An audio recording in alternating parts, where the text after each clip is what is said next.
Claudete Sampietri desapareceu da sua própria casa em janeiro de 2017. Claudete vivia com seu marido em Pinhais, na região metropolitana de Curitiba, com quem já estava há cerca de 30 anos juntos. Eles tinham juntos 3 filhos. Ele era um metalúrgico aposentado, só que depois de se aposentar ele continuou trabalhando na gráfica que eles montaram e que ficava bem em cima da casa deles. Ele também ajudava o filho no comércio que ele tinha, que era uma quitanda. A Claudete também já era aposentada e cuidava da casa. E para qualquer pessoa de fora, eles eram como um casal normal.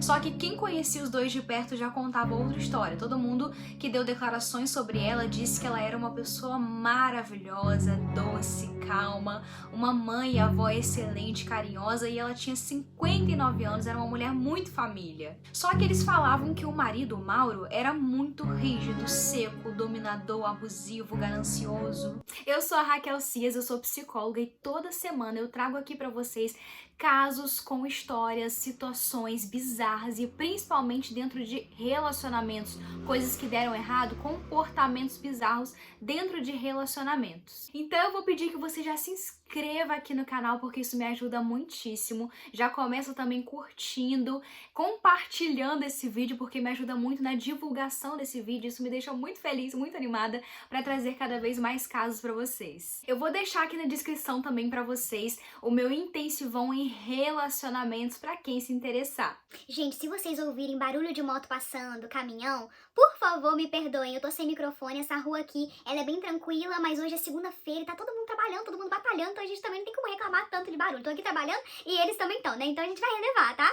Mas vamos para a história que tá bem interessante e é o primeiro caso do Brasil. Para vocês terem uma ideia de como ele era com a Claudete, ele não deixava a Claudete chamar ninguém para limpar a casa, nem mesmo quando ela estava doente. Era ela quem tinha que lavar, limpar o carro dele também para não gastar dinheiro com o lava-jato. Então ele não era nem um pouco cuidadoso com ela, muito pelo contrário. Na verdade, ela vivia um relacionamento muito abusivo. Gente, ela tinha medo até de comer dentro de casa, com medo do marido envenenar a comida dela. E isso foi um dos filhos que falou.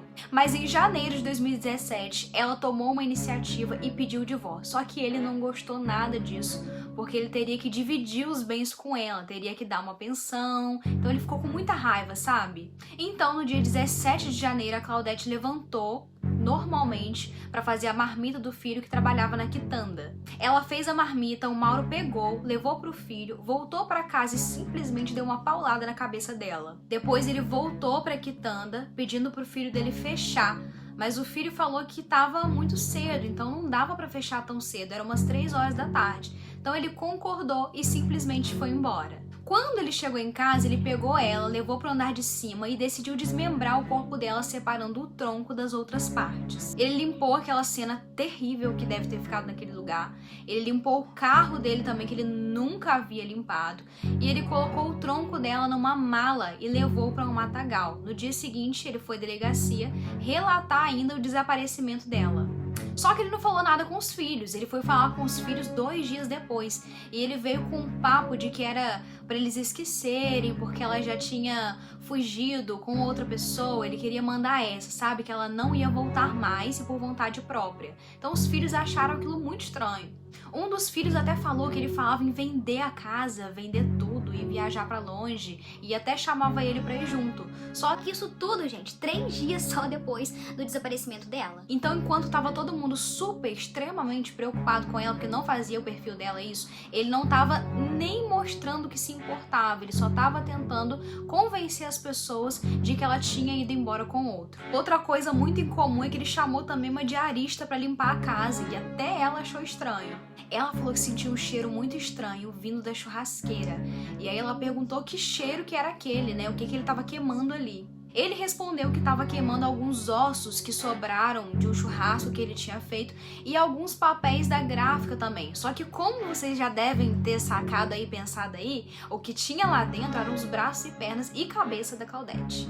Ela também estranhou que quando ela foi limpar o quarto, tudo da Claudete estava lá, joias, cremes, relógios, celular. A filha do casal também relatou em depoimento que viu manchas de sangue na cozinha e um pano supostamente sujo de sangue de molho num balde. Ela chamou um amigo do ramo policial para dar uma olhada na casa e para ver o que ele achava disso. Ele foi, olhou e pediu para que ela pedisse a perícia para averiguar então. E a perícia foi lá e encontrou vestígios de muito sangue. Tinha muito sangue mesmo, gente. Eu vou deixar aqui a imagem para vocês, porque dá pra ver bem direitinho como ele arrastou o corpo da mulher. Gente, ele foi preso, mas ele foi colocado em prisão domiciliar por causa da idade. Enquanto isso, foi encontrada a mala onde estava o tronco da Claudete, né? Uma pessoa estava caminhando, passou e encontrou. Depois de fazerem exames, confirmaram mesmo que era dela. Meses após a morte da mãe, o Gabriel, o filho mais novo, limpava a casa quando encontrou uma carta com conteúdo muito suspeito escondida num buraco na parede. Ele falou que ele estava limpando a casa, a moto aí. Ele falou que ele estava limpando a casa, aí bateu com a vassoura e caiu, e tinha uma caixa segurando, só que caiu a tampa dessa caixa. E aí quando foi colocar a tampa de volta, ele viu que tinha um pedaço de papel. Aí a carta tava lá dentro com um monte de coisas, com foto dela, cartão dela. A carta dá a entender que a vida da Claudete foi oferecida num ritual de magia negra. Na verdade, a suspeita era de que ele tinha pedido a algum amigo para escrever essa carta, porque realmente não batia com a caligrafia dele, a perícia viu isso. Então ele teria feito isso meio que para dizer que ele não foi total culpado, para tentar colocar outras pessoas, enfim, né? A perícia realizada realmente confirmou que a carta não foi escrita por ele. O Mauro passou por júri popular e foi condenado a 21 anos de prisão e multa em regime fechado. Ele ainda fugiu, mas acabou sendo localizado. Quando a polícia parou ele, ele falou que se chamava Domênico e que era italiano. Só que como a polícia tinha todas as informações sobre ele e ele não trocou nem o próprio carro, né? Ele foi pego mesmo. Ele foi pego na cidade de Corumbá, no Mato Grosso do Sul. Pra deixar essa história ainda pior, gente, ele era suspeito de também ter assassinado os próprios pais há anos atrás. O pai dele morreu a tiros e a mãe dele morreu asfixiada por um fio de ferro de passar roupas 17 dias depois da morte do pai. E dias antes do assassinato do pai, ele tinha mandado fazer cópias das chaves da casa deles. Só que eu acho que isso acabou prescrevendo e faltaram provas para incriminar ele, mesmo ele sendo suspeito na época. Gente, eu vou falar pra vocês agora alguns cuidados que vocês devem ter. Se você tá se relacionando com uma pessoa que sempre tenta se mostrar superior, que busca sempre muita admiração, que tem baixíssima empatia, te critica sempre, te culpa, é indiferente com você, te intimida, te faz ameaças e te faz aceitar coisas inaceitáveis dentro de um relacionamento, se afaste, não pense que depois de casar melhora, porque é muito pelo contrário, tá?